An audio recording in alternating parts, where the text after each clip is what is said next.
Praise lord అందరికీ దేవుని నామంలో మీ అందరికి నా వందనాలు.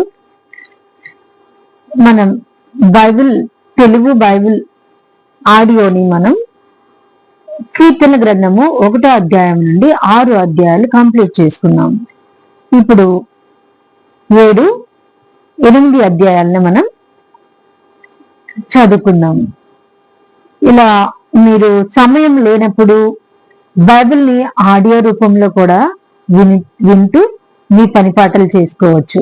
చాలా మంది బిజీ లైఫ్స్ లో మరి చదవడానికి కష్టంగా అనిపిస్తుంది, ఇష్టమైన అది ఎంతో కష్టం అనిపిస్తుంది, సమయం ఉండదు, మరి అలసిపోతారు. బట్ టైం చూసుకోవాలి మనం బైబిల్ చదువుకోవడానికి. ఓన్లీ ఆడియో వస్తుంది కదా అని చెప్పి మనం ఆడియో వింటమే కాదు, మనం మన బైబిల్ గ్రంథం మన బైబిల్ మనకి ఖడ్గం అండి.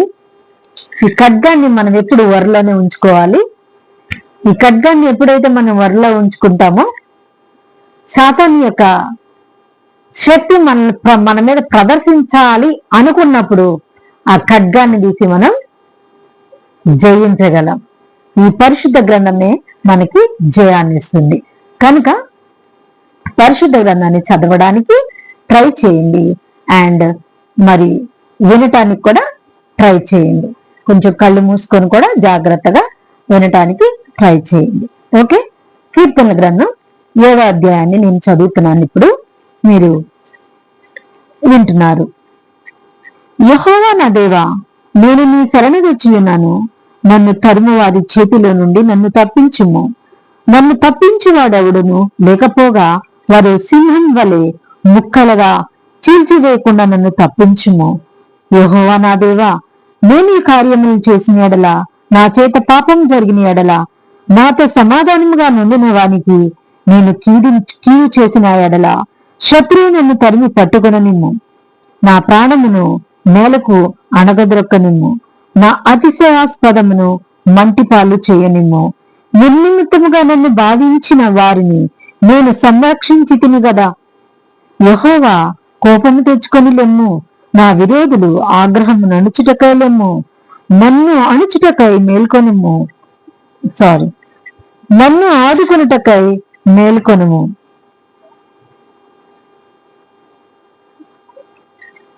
నన్ను ఆదుకొనుటకై మేల్కొనుము. న్యాయ విధిని నీవు నియమించి ఉన్నావు గదా. జనములు సమాజముగా కూడి నిన్ను చుట్టుకొన్నప్పుడు వారికి పైగా పరమందు ఆసీనుడు కమ్ము. యెహోవా జనులకు తీర్పు తీర్చువాడు. యెహోవా నా నీతిని బట్టి, నా యథార్థతను బట్టి నా విషయములో నాకు న్యాయము తీర్చుము. హృదయములను అంతరింద్రియములను పరిశీలించు నీతిగల దేవా. దుష్టుల చెడుతనము మాన్పుము. నీతిగల వారిని స్థిరపరచుము. యథార్థ హృదయులను రక్షించు దేవుడే నా కేడమును మోయువాడై ఉన్నాడు. న్యాయమును బట్టి ఆయన తీర్పు తీర్చును. ఆయన ప్రతిదినము కోప్పడు దేవుడు. ఒకడును మల్లని ఎడల ఆయన తన ఖడ్గమును పదును పెట్టును. తన విల్లు ఎక్కుపెట్టి దాన్ని సిద్ధపరిచి ఉన్నాడు.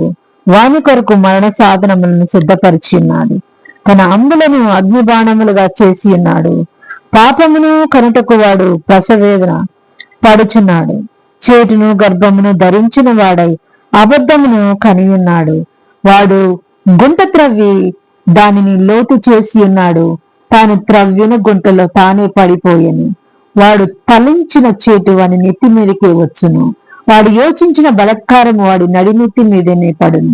యెహోవా న్యాయము విధించువాడని నేను ఆయనకు కృతజ్ఞతాస్తుతులు చెల్లించేదను. సర్వోన్నతుడైన యెహోవా నామమును కీర్తించేదను. యెహోవా మా ప్రభువా. ఇది 8వ అధ్యాయం అండి. ఆకాశములో నీ మహిమను కనపరచువాడా. భూమి అన్నంతటా నీ నామం ఎంత ప్రభావం గలది. శత్రువులను పగదీర్చుకొని వారిని మాన్పివేయుటకై నీ విరోధులను బట్టి బాలుల యొక్కయు చంటి పిల్లల యొక్కయు స్థుతుల మూలమున నీవు ఒక దుర్గమును స్థాపించి ఉన్నావు. నీ చేతి పని అయిన నీ ఆకాశములను నీవు కలుగజేసిన చంద్ర నక్షత్రములను నేను చూడగా, నీవు మనుషుని జ్ఞాపకం చేసుకున్నట్టుకు వాడు ఏ పాటివాడు. నీవు నరపుత్రుని నేను దర్శించుటకు వాడు ఏ పాటివాడు. దేవుని కంటే అని కొంచెం తక్కువ వానిగా చేసి ఉన్నావు. మహిమా ప్రభావములతో వానికి కిరీటము ధరింపచేసి ఉన్నావు. నీ చేతి పనుల మీద వానికి అధికారం ఇచ్చి ఉన్నావు. గొర్రెలన్నిటినీ, ఎడ్లన్నిటినీ, అడవి మృగములను, ఆకాశ పక్షులను, సముద్ర మత్స్యములను, సముద్ర మార్గముల్లో సంచరించు వాటన్నిటినీ వాని పాదముల క్రింద నీవు ఉంచి ఉన్నావు. యెహోవా మా ప్రభువా, భూమి అంతటా నీ నామము ఎంత ప్రభావము గలది. ఆమేన్.